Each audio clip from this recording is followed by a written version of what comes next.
Hey, what's going on, beautiful Jellyfish? It's Tracy, and today I'm going to be doing a video that I feel like this topic has just never been something that I've ever really legitimately considered, and it's not for like any particular reason. I just think like this incident happened and I wanted to talk about it.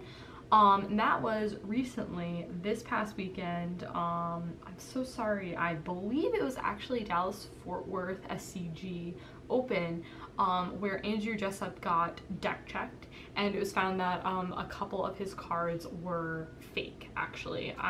More expensive cards like Cavern of Souls and Horizon Canopy. And basically what ended up happening is he got a game loss and he had to replace those cards with basics as he like proceeded with the rest of the tournament. And I kind of wanted to like talk about it and kind of like offer a couple of like opinions and like solutions and stuff. And I think the ultimate, like, our objective in this video, my objective is like answering the question, like, is this like a fair ruling? But I want to kind of like start by like tackling like the different angles. So the first, I think, way you could put this is like, yeah, like he should totally deserve like a game loss. Like, you're not allowed to have fake magic cards in the game, whether it is intentional or on purpose.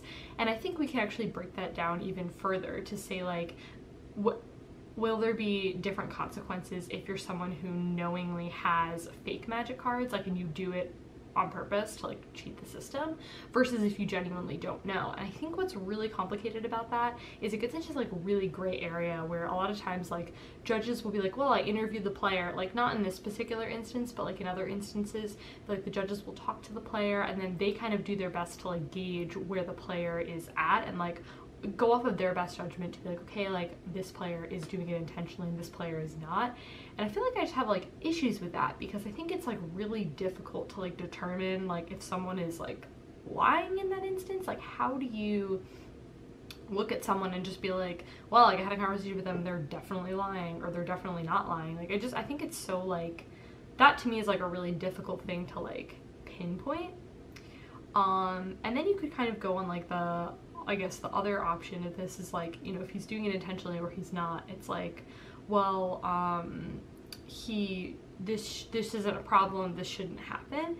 And like that to me is like, you're just like leaving the situation alone, and like that isn't fair, because ultimately like you buy these cards and you pay money for them, and you expect, like, if I buy magic cards online, like I expect them to be like legit, especially cards like those are expensive cards a piece. You know, Cavern of Souls is like $50 or $60. I think Horizon's something like 70 or something around those numbers. Like, they're definitely more expensive, and for a playset they're a lot of money. And so I feel like it's a really difficult thing for like judges to really address like the situation on an individual basis, because again, it is so hard to like be like, okay, yeah, this person is lying or this person isn't. Like, how do you make those sort of like inferences by like just talking to the person? Like, it just seems to me, you know, but I guess like the solution is like to put it like on someone's like record or something. I don't know if this exists. If there are any like judges here, help me out. But if you have like a record or something and you constantly do this thing, like you constantly have fake magic cards and you don't tweak it, it's like, well, that to me is like a huge issue. Well, that should be like something that should be marked down, and then you can't be able to play Magic. This is the same like instance with like people cheating in the game, like that if you, in my opinion, if you do something repeatedly, like you should just be banned. Like, I don't understand why there are like issues like debating that. Like, if you, I just like, I don't get why like people don't understand that concept. That just like really blows my mind.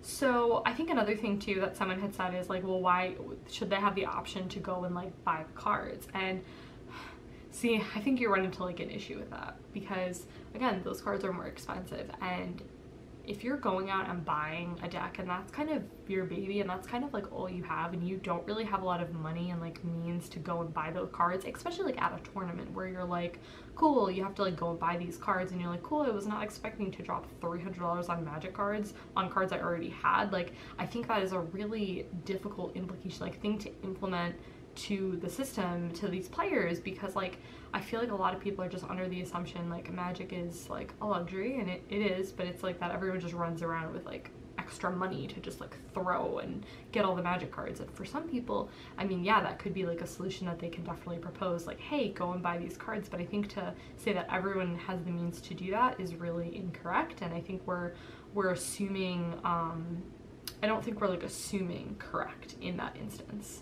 So one other point, or another point, is that it should, I guess, it should be like the player's responsibility to check the cards. Now, my issue with that is, how are you gonna know? You know, I suppose if you showed a couple of cards and you said like, hey, this card is fake, you know, you could look at the card and probably problem solve it and figure it out. And I just think you kind of run into this thing though, is now every time we buy cards, do we have to look at them and say we're searching for the legitimacy here? Like we're looking at every card just to try to find like the flaws in it, or can we just have trust in what we're buying?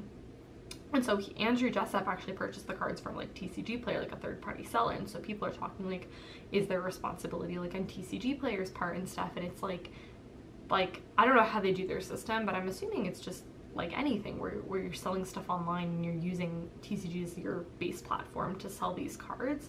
And I don't really know how much they can do to really stop this issue, unfortunately, except for, let me actually rephrase that. That was incorrect of me to say. It was more so the idea that if someone is selling fake magic cards, then TCG could be like, okay, cool, yeah, you sold fake magic cards, like, yeah, goodbye, you're not allowed to sell on this platform again.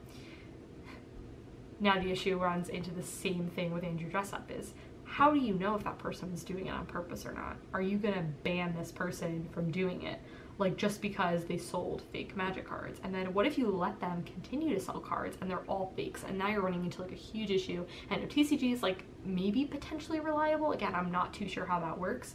So it's just like, where do we draw the line? Like what is the direction? What is the solution that we can kind of like take in this really unfortunate, I would say, issue? And I just think it's really frustrating, like when you buy a product and you're putting trust in a product when you give them your money. Like, I expect this product to be good, and when you don't, it's like really frustrating. Like, kind of side note, but I recently bought a water bottle on Amazon. I know, super random, but it was one of like those like hard metal ones, and unfortunately I bought it like a week ago and it's already starting to like chip. And I'm really disappointed because like I put my money in that, and like I'm putting my money and I'm putting my trust that this product is going to be good.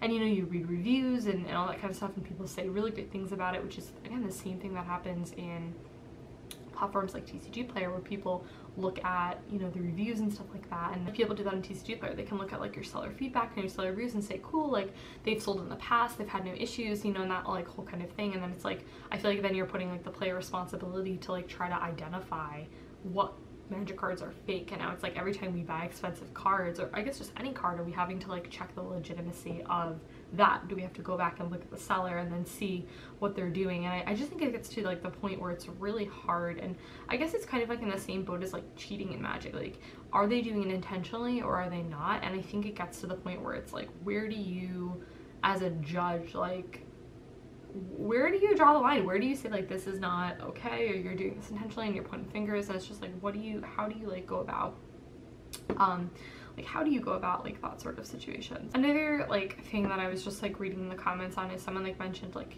DQueuing someone, and again, I think that's like a really hard thing to judge. I guess it's like a thing of, how can you prove that what the person is doing is intentional? They're doing it and they're cheating the system and whatnot, but what about if you have someone who just like doesn't know that they're playing with like fake magic cards? So I guess it's like, that to me is like a total extreme instance. And again, I think that's only reserved for people who like legitimately are doing this over and over again, like after being given warnings and game losses, and then they're like not continuing to change that. Then I think like something like DQueuing is totally more in the question. And I think something that like should happen. Like, I feel like that's kind of an issue that I've noticed with like cheaters in Magic. It's like, where do we draw the line? And also like, how many times is enough before we like stop the issue? And so it's like, are we doing like a 3-point system? Like, the first time you get a warning, then the second time you get another warning, and then the third time is boom, you're out, like you're done. And I feel like there's no type of level system, and I feel like there definitely should be. But I do think in that instance, the game loss is an appropriate thing to have happen. I do understand that. Now, I really hope, I have really positive intention that players buy Magic cards and buy them legitimately and are not doing this, they're not using fake cards like intentionally. And I think there's people who are gonna probably assume a lot of like bad intent like in this particular instance, but it's like I really like to give people like the benefit of the doubt, I guess, and just be like I don't think a lot of people go out of their way to do these things intentionally, so I really hope they don't. And it probably is a small selection of people who do this, unfortunately, and kind of give this a bad sort of like reputation. So I guess my solution would just really be like a 3-strike rule system, which is what I would really think I would do with cheating. Is I guess a little bit different. I think maybe it depends on the situation, but I may film a whole video if you guys want on that, because I feel very, very strongly on that, and that's a whole separate issue. But yeah, I'd really like to know what you guys think about this. If there's a better solution that you guys think would be really effective for like stopping like fake Magic cards in the game. Maybe you think that there's something that TCG Player or another platform could use if you're selling cards on there that they have to like verify, but like it's like I don't know how they do that. It's just like I can't think of a way that this is like going to be still efficient and effective for everyone. But I'd really like to know your thoughts. So that is it for this video, and I will see you guys in my next.